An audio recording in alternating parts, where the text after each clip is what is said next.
which appear as high-degree nodes while concealing the internal layer 2 structure of the areas they interconnect. On a theoretical level, revisions to the abstract concept of scale-free have been proposed. For example, Lai et al. Recently presented a potentially more exact scale-free metric. Briefly, let G be a graph with edge set E and represent the degree of a vertex. This is increased when high-degree nodes are coupled to other high-degree nodes. Overview. The formation of the scale-free feature in complex networks is explained by two key factors, expansion and preferential attachment. The term growth refers to a process in which additional nodes join an existing system, such as a network, over time. Finally, preferential attachment refers to the fact that new nodes prefer to join nodes that already have a large number of connections.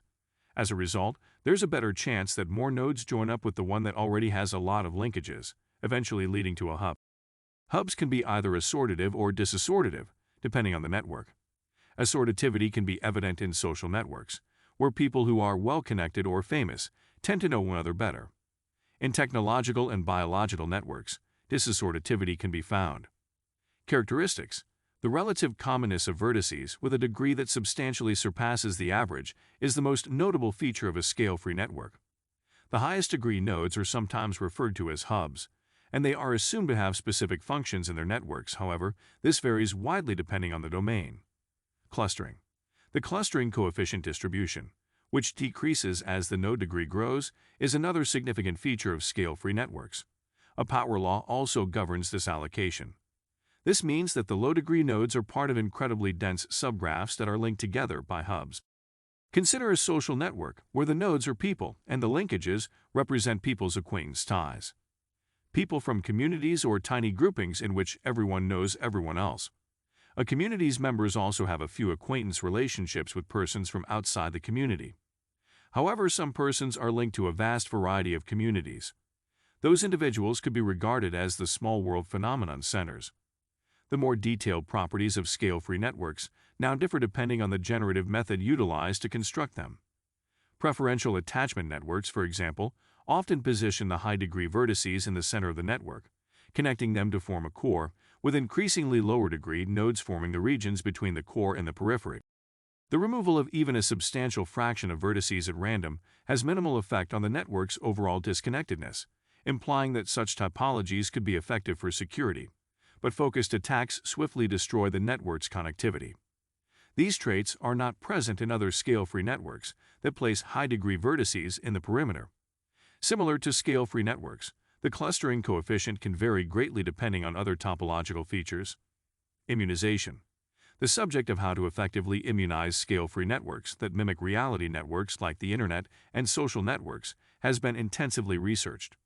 One such technique is to immunize the highest degree nodes, i.e., targeted attacks, because PC CC is relatively high in this instance, and so fewer nodes need to be inoculated.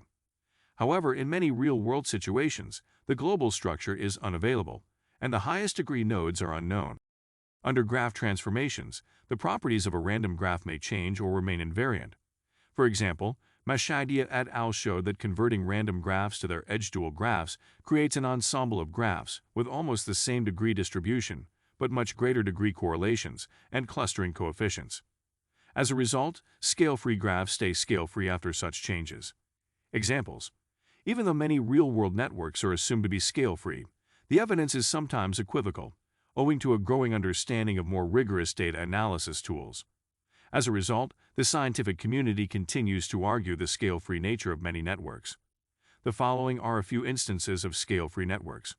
Some cooperation networks, as well as social networks. The collaboration of movie actors in films and the co-authorship of papers by mathematicians are two examples that have been thoroughly researched.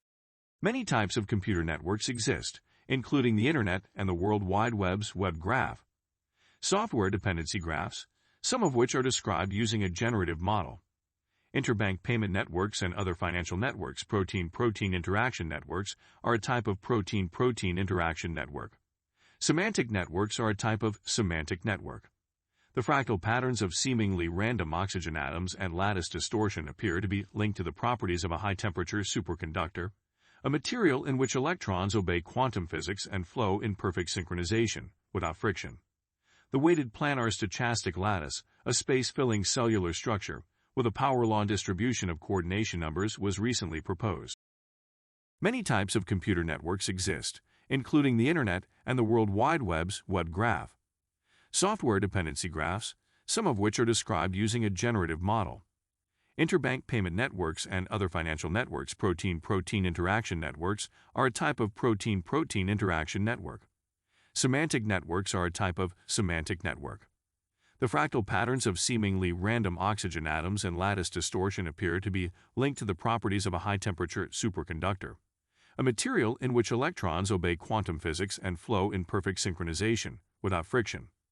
The weighted planar stochastic lattice, a space-filling cellular structure with a power law distribution of coordination numbers, was recently proposed. Models that are generated scale-free networks don't happen by accident. Lords and Rennie investigated a network growth model in which two nodes are picked evenly at random, and a link is inserted between them at each phase. The features of these random graphs differ from those of scale-free networks, necessitating the development of a model for this growth process. Barabasi and Alberts get a richer generative model in which each new web page creates links to existing web pages with a probability distribution that is not uniform, but proportional to the current degree of web pages, is the most widely known generative model for a subset of scale-free networks.